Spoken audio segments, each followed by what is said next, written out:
Welcome back to In the Loop. I am Looping the Third. Let's see what rabbit hole I went down this time. Study the greats and become greater. And be a scientist. Dissect. No matter what. I mean, I don't care if the whole world is against you or tease you or say you're not going to make it. Believe in yourself. No matter what. Some of the greatest men that have made a mark on this world were treated like that. You're not going to do it. You're not going to get anywhere. They laughed at the Wright brothers. They laughed at Thomas Edison. They laughed at Walt Disney.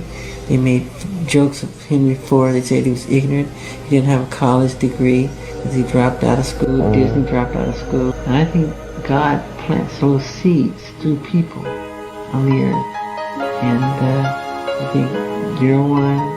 I'm one. The great Michael Jackson.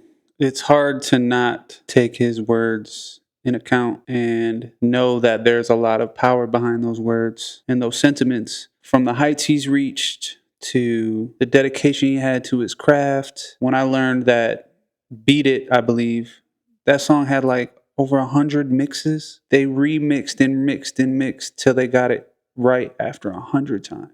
But think about who he came up under. He was studying the greats too all the time. So I think that's amazing to see from him. You have to lock in and believe in yourself no matter what, knowing that you can accomplish what you are setting out to do and believing in yourself. And I know it gets hard. What's not working, what's not clicking, what's not connecting in my mind. But you still have to have that belief that you're going to make it out on the other end and create something great. Your belief in yourself is what lets that unfold. What's on the inside translates to what's created outside in reality. So great words from the late, great Michael Jackson. Mike knew what was up. He put it in all of his music. So it's hard to not find a Michael Jackson fan. Value is not based on what you own or what you have.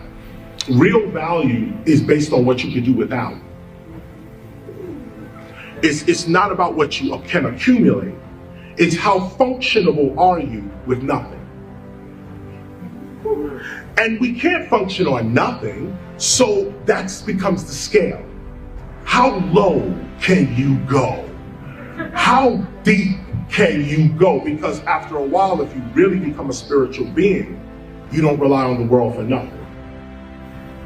Nothing. You enter the world, but you are not dependent upon the world. You're dependent upon invisible forces. What are the invisible forces? Love. People can't see love. It's all about your perception. If you see love, you see love. KRS-One, real value is what you can do without. We're so caught up in a world that's deeply materialistic, and who doesn't want the things? I fully understand desiring the things in this world we live in, but to be dependent on them, to need them at a certain level, it's like the man makes the clothes don't make the man, the saying goes. People accumulate so much, I feel, because of a lack of how they view themselves. I can relate to that, all the shoes, all the clothes, you want to feel like that is the identity. Your internal environment holds the deepest representation of who you are. And the more you can do without and still be that person, I think that's the closer we get to freedom. KRS-One always has some deep sentiments that get me thinking and get my brain modulating. Real value is based on what you can do without, not what you can accumulate. There's a philosophy that says 85% of the people on the planet are followers. When a man starts... There's a philosophy that says 85% of the people on the planet are followers. 10% of the people on the planet are creators or leaders, and 5% of the people are observers. So when you got 85% of the people who are willing to follow, the 10% who are able to create something are going to capitalize off of that, and the 5% are usually the ones who are assassinated or shunned or discredited because they can see everything that's going on, and they would ruin it all for the 10%. So the reason why it's so easy to do that is because people are willing to be led. The goddess Erica Badu at it again with some beautiful wisdom. It's true, we see it. A high percentage of the world are followers. I think that's represented through social media, numbers, views, everything. Like, there's a certain amount of creators out there. Now, the substance they're creating, like, even right now, I'm creating this right now to put out there, but I like to be able to, bring up insights that might get other people thinking. So, regardless of the value you hold in that. Being part of the creation is the closest we get to God, I think. Being the closest to creation allows you to connect more to who you are instead of following everyone else in line. And half the time, it's why are we in that line even? Then you have the observers that she mentioned are, the group that can see everything of, look how this is going. Should I speak up about it? And then they get taken out. So there are some of us who are observers, some of us who are creators or leaders, and a majority of us who are the followers. Which one are you going to decide to be? And how do you want your life to go? If we just continue to focus on being great, it's very different than it was 30, 40 years ago. Everything was in a vacuum. But now, because of the internet, it's different. If you're really talented, they will find you. Somebody will get behind you. It's your time. Like, nothing is stopping you. Nothing. We know that there's a day and a night, but the sun does not set, right? And when you know that, you realize the sun is always shining. So it doesn't matter if it's nighttime. You can't see it. Doesn't mean that the sun is not shining in your direction. So once you know that, you realize you don't need the light or the acceptance from Sure. Like validation the world at large. Like, just shine and be bright and be magnetic, be great. If we just continue to focus on being great, it's very different than it was 30, 40 years ago. Everything was in a vacuum. But it's different. If you're really talented, they will find you. Somebody will get behind you. Pharrell, more words of wisdom. Okay, Pharrell, you have great interviews and great insight, and this is another one of those. Focus on just being great. That goes back to what Erica Badu said. Why be the follower? What makes you you? Dig into that. Express that. Who is that?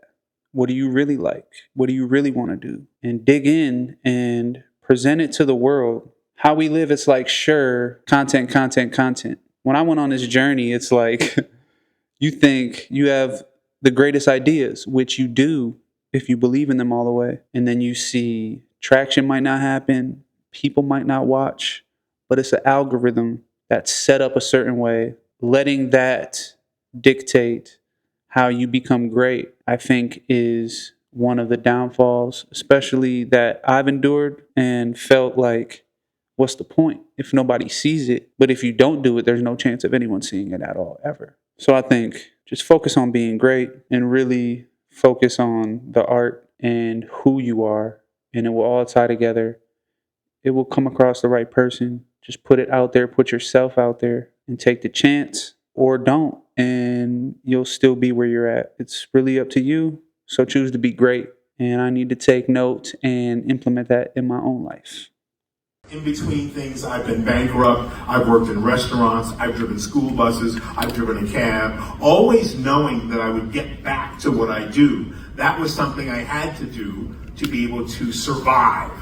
So I tell people, survive. You gotta survive, but then you have to know when to step away from that survival.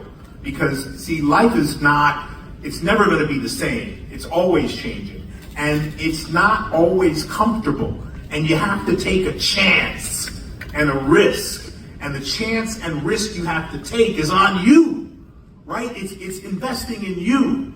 And so if you don't see it, I'm gonna see it for you without even knowing what any of you do, right? That's the chance and the risk you have to take, knowing this. If you know that the universe is composed of energy, it's the energy of goodness, it's the energy of light, it's the energy that wants you to succeed. If you don't have that energy within you, you better find it.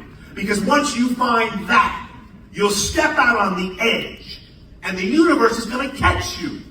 It's going to hear you, it's going to feel you, it's going to feel your love and your dedication, and it's going to support you like a cloud, like a pillow. And you're going to open a door, and that door, someone's going to say, I want you to do this. And you're going to go, tears are going to come to your eyes. Because you're going to say, that's what I've always wanted to do. Don't wait to be great. You are great right now, here in this moment, every second, every single day. All you have to do is invite it. And once you invite it, it's there, it's on you. And be careful what you ask for, because once that door opens, you better be ready to step through it. You gotta step through it with all your heart and all your soul, and everything will be energized surrounding that.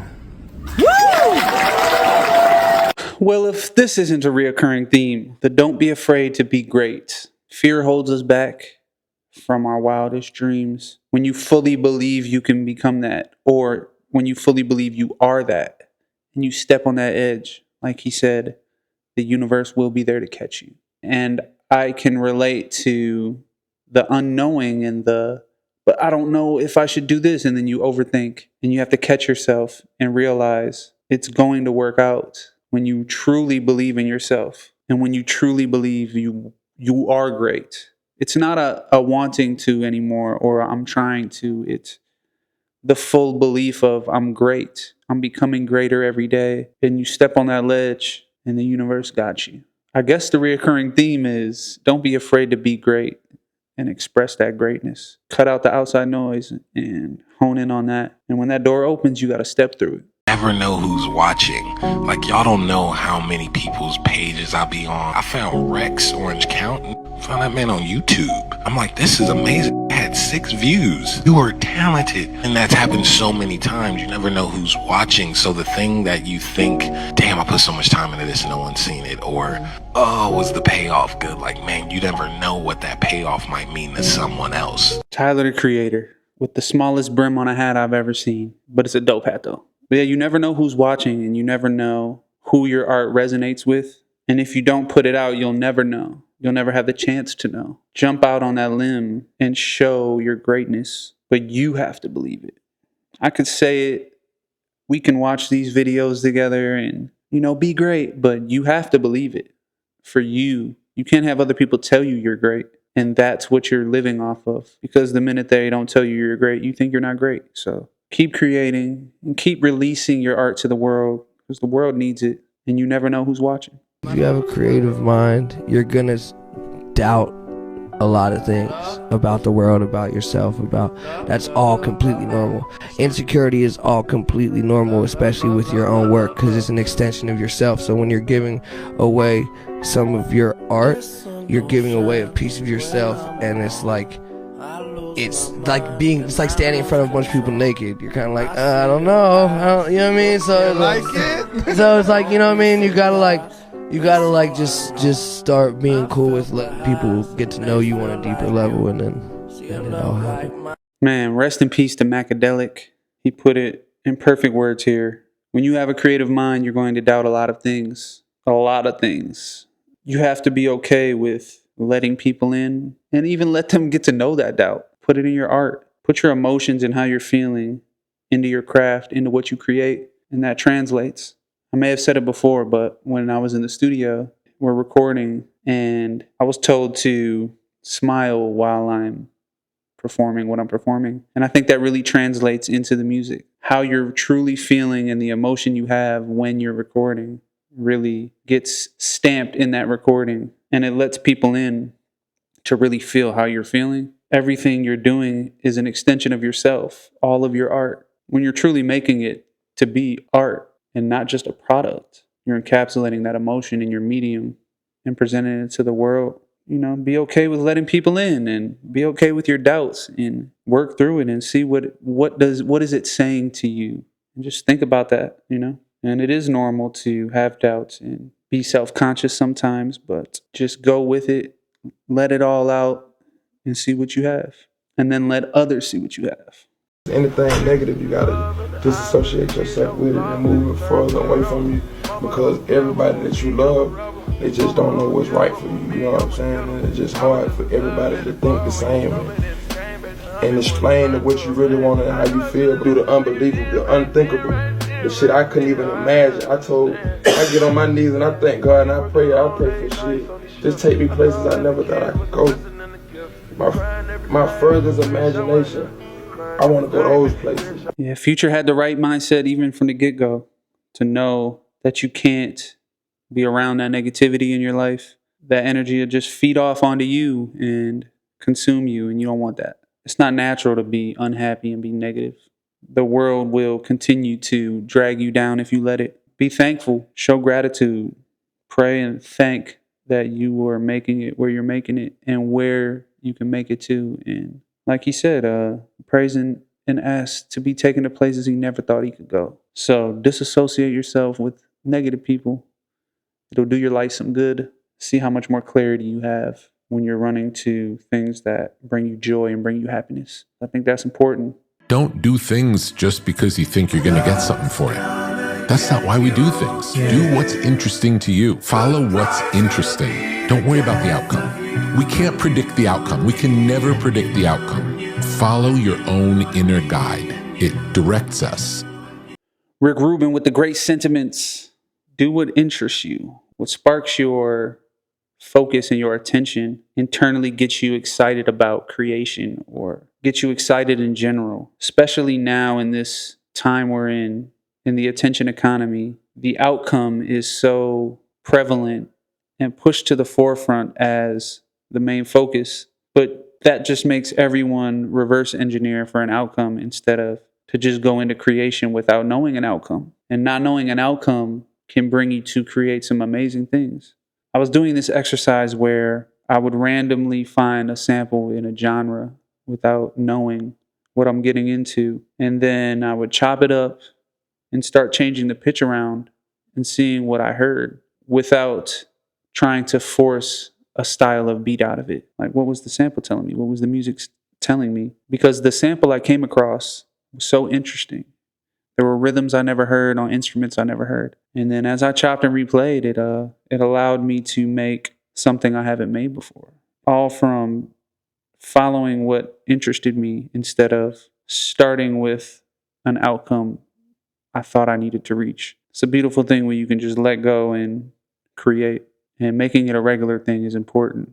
So follow what interests you and don't think about the outcome. Thank you, man. Thank you. Who's giving you some of the best advice? I still advice. You ain't got to tell me. I steal it. Whether you said it in the interview, right? Or you just done some bullshit that I could peep game in your demonstration. Mm-hmm. You know, I pay attention. I'm a student of success and just like boss moves, and I pay attention. So you don't got to tell me directly. You know what I mean? Right. But I pay attention. Everybody, you know who the bosses are in the game. I think Rich. Man, rest in peace to Nipsey Hussle, one of my favorite rappers of all time. You can find advice anywhere, indirectly or directly. And the fact that he can notice and observe, like Erykah Badu said, the observers, the 5%, can see it. And what happens to them? They get taken out. And Nipsey was onto a lot of great things coming, a lot of great investments, and he invested in his community, which was amazing. But to be able to come from where he comes from and make it to how he was and still invest in the community, to then be taken out in that community, it's heartbreaking. Such a great mind that was giving back as well as giving art and cared about his craft. You can learn a lot from Nipsey in a lot of his interviews, a lot of game he was spreading. But even if somebody didn't give you the advice up front, you can steal it from anywhere. You can steal advice and inspiration all over if you're observing and pay attention. Well, that was another episode of In the Loop. I am Looping the Third. Let's see what rabbit hole we go down at next time.